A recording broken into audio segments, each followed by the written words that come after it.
అన్ని రకాలుగా కూడా ప్రజలను బాగా ఆదుకుంటున్నారు బాబు గారు. మొత్తం గవర్నమెంట్ మీద మీ అభిప్రాయం అంటారు? చాలా బాగుంది. నాకు ఎవరైనా ఒకటే, బాబు గారు చాలా బాగా చేస్తున్నారు. ఈ టైంలో ప్రజలకి ఆదుకుంటంలో నెంబర్ 1. బాబు గారు వచ్చి తిరుగుతున్నారా? కొంతమంది తిరగట్లేదు అన్న 1 అటువంటి వాళ్ళు గుడ్డి వాళ్ళు తిరగట్లేదు అనేవాళ్ళు గుడ్డి వాళ్ళు అండి. డే అండ్ నైట్ తిరుగుతున్నారు ఆయన కాబట్టి ఈ పనులు చేస్తున్నారు. మనిషిలో తీలోతు నీళ్ళు వచ్చింది. ఫస్ట్ 2 రోజులు ఏదైనా ఇబ్బంది పడ్డారేమో కానీ అది వాటర్ వలన, తర్వాత నుంచి డే అండ్ నైట్ చేస్తున్నారు. నేను చూస్తున్నాను. అన్ని రకాల సరుకులు కావచ్చు, నిత్యావసర అండి, A to Z అన్ని రకాలుగా బాగుంది. బాబు గారు తప్ప ఏరియా ఎవరు చేరియర్ అనిపిస్తుంది. ఆ రకంగా ఉంది. అన్ని రకాలుగా ఒకటని లేదండి. ఇప్పుడు ఫైర్ ఇంజిన్లు గానీ, ఒక వాటర్ గానీ, తాగే డ్రింకింగ్ వాటర్ గానీ, ఫుడ్ గానీ, పాలు గానీ, పిల్లలకి బిస్కెట్లు గానీ, మెడిసిన్స్ గానీ, నిత్యావసర వస్తువులు గానీ, ఎన్ని రకాలుగా మనిషికి ఏం కావాలో అన్ని చాలా బాగా చేస్తున్నారు. ఈ యొక్క విపత్తు సమయంలో ప్రభుత్వ యంత్రాంగం ఎలా పనిచేస్తుంది? అసలు ఈ రోజు ప్రభుత్వం కూడా వెంటనే స్పందించడం కూడా రోజు అభినందనీయం. ప్రధానంగా గవర్నమెంట్ ని అభినందించడానికి కారణం ఏమంటే, రోజు పసిపిల్లలకి తాగడానికి పాలు లేవంటే వెంటనే ఈ రోజు ట్రక్కులుగా ఈ రోజు పాలు కూడా తీసుకుని వచ్చి కొన్ని సెంటర్లలో ఆ ట్రక్కులన్నీ కూడా ఆడ దించి సచివాలయం సిబ్బందితో కావచ్చు, అదేవిధంగా పాలు ప్యాకెట్లు కావచ్చు, నీళ్లు కావచ్చు, భోజనాల సదుపాయాలు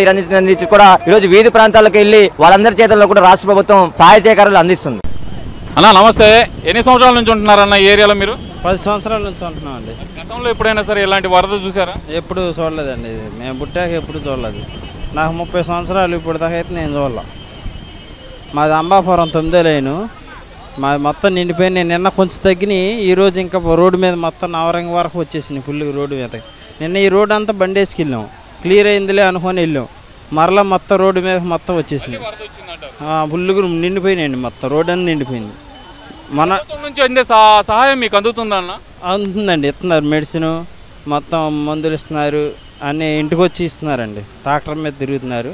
ఏదైనా తీసుకెళ్ళాలంటే చాలా ఇబ్బంది అవుతుందండి. మా దగ్గర నీళ్ళు మాత్రం ఎటు వెళ్ళట్లేదు. అక్కడే వస్తున్నాయి. వచ్చే నీళ్ళు ఇంకా వస్తున్నాయి కానీ అసలు తగ్గట్లేదు.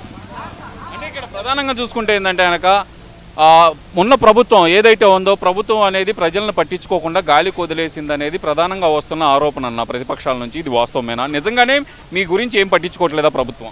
లేదండి, ఎవరు చెప్తున్నారు తెలియదు కానీ ట్రాక్టర్ల మీద పంపిస్తున్నారు ఇప్పుడే కొంచెం. అవును. మరి గడిచిన 4 రోజులుగా మీకు ఫుడ్ కానీ వాటర్ కానీ సరిగ్గా అందినాయా అన్న మీకు? అందిందండి. ఫుడ్ వాటర్ అన్ని మొత్తం ఫుల్ కానీ పాలు కూడా బాగా ఇస్తున్నారు. అంటే ఇప్పుడున్న ప్రభుత్వం అనేది ముఖ్యమంత్రి గారు ఎవరైతే చంద్రబాబు నాయుడు గారు ఉన్నారో ఆయన ఓన్లీ పైన ఫోటోషూట్ల కోసమే మాత్రమే తిరుగుతున్నారు. ప్రజల గురించి వాళ్ళ సమస్యల గురించి పట్టించుకోవటం లేదు అనే మాట అయితే కనుక జగన్మోహన్ రెడ్డి గారు క్లియర్గా అంటున్నారు. మరి అది వాస్తవమేనా? లేదండి, ఇదైతే చాలా తప్పుడు మాటలు. నిన్న కూడా మధురనగర్ వచ్చారండి. ఆ ఏరియా మేము కూడా వెళ్ళాము, ఆయన చూడటానికి వెళ్ళాము. చాలా బాగానే చూస్తున్నారు. ఆయన అయితే చంద్రబాబు గారు బాగా చూస్తున్నారు. జగన్ గారు కూడా వచ్చారు, బాగానే చూస్తున్నారు. అయితే ఇది రాజకీయంగా మాట్లాడుకునే విషయం కాదు. చాలామంది హెల్ప్ చేస్తున్నారు. చాలా బాగా నాకు పోలీసులు వాళ్ళు కానీ NDRF కానీ బాగా హెల్ప్ చేస్తున్నారు. చాలా నచ్చిందండి బాగా. బోట్లు వాళ్ళు డబ్బులు వసూలు చేస్తున్నారు అనేది ప్రధానంగా వస్తున్న ఆరోపణ. ఏదైతే నిత్యావసర సరుకులు కూడా బ్లాక్లో అమ్ముకుంటున్నారు, వాటర్ బాటిల్ 40-50 రూపాయలు వసూలు చేస్తున్నారు అనేది ప్రధానంగా వస్తున్న ఆరోపణ. వాస్తవమేనా అది? లేదండి, నిన్న కూడా ఒక ఆయన అంటున్నాడు బోట్లో 2000 రూపాయలు అడిగారని నన్ను అన్నారు. ఎవరో మరి అడిగి ఉంటారు కంపల్సరీ. ఒకళ్ళిద్దరు అడుగుతున్నారని చెప్తున్నారు. నిజంగానే బోట్లు లోపలికి వెళ్ళాలంటే అడుగుతున్నారంట. ట్రాక్టర్లు కూడా ఎక్కించుకోవట్లేదని చెప్తున్నారు. కొన్ని మాత్రం నిజంగా కొన్ని జరుగుతున్నాయి, కొన్ని హెల్ప్ చేస్తున్నారు, కొంతమంది ఎక్కించుకుంటున్నారు. కొన్ని నిజంగానే చెప్పినవి ఆరోపణలు జరుగుతున్నాయి. వాస్తవానికి కొంతమంది డబ్బులు అడుగుతున్నారు, కొంతమంది అయితే బూతులు కూడా తిడుతున్నారు. కొంతమంది స్వచ్ఛందంగా సేవ చేస్తున్నారు, కొంతమంది నిజాయితీగా చేస్తున్నారు. కొన్ని జరుగుతున్నాయి. అంటే ఇక్కడ మరి వాటి మీద మీరు ప్రభుత్వ అధికారులు ఏదైతే కనుక మీకు అందుబాటులో ఉన్న అధికారులకు ఏమైనా కంప్లైంట్ చేశారా? ఇలా డబ్బులు అడుగుతున్నారు పలానా బోటు వ్యక్తి కానీ చెప్పారా మీరు? చెప్పేవండి వాళ్ళని. నిజంగానే ఆ బోటుని నడిపించట్లేదంట. చాలా కంప్లైంట్లు ఇస్తే అందరూ పేపర్ మీద రాసుకొని క్లియర్ చేశారు. చాలామంది ఎక్కించుకుంటున్నారు. ఇప్పుడు కూడా బోట్ ఒకటి పెట్టారండి అక్కడ మన అంబాపురం రోడ్లోకి, మన విశాల మార్ట్ నుంచి సాయిబాబా గుడి దగ్గర నుంచి ఇప్పుడు కూడా బోట్ ఒకటి పెట్టారు. ఇప్పుడే పోలీసు వాళ్ళు NDRF వాళ్ళు వచ్చారు, సహాయం చేస్తున్నారండి. ఇక్కడ చూస్తే కనుక ఈ వరదకు ప్రధాన కారణం చంద్రబాబు నాయుడు గారే అనేది జగన్మోహన్ రెడ్డి గారి ఆరోపణ అన్న. అది వాస్తవమేనా?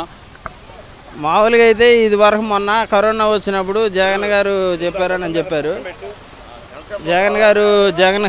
జగన్ వారు వాళ్ళ వల్ల కరోనా వచ్చిన టైంలో జగన్ గారి వల్ల చాలామంది చచ్చిపోయారని చెప్పారు.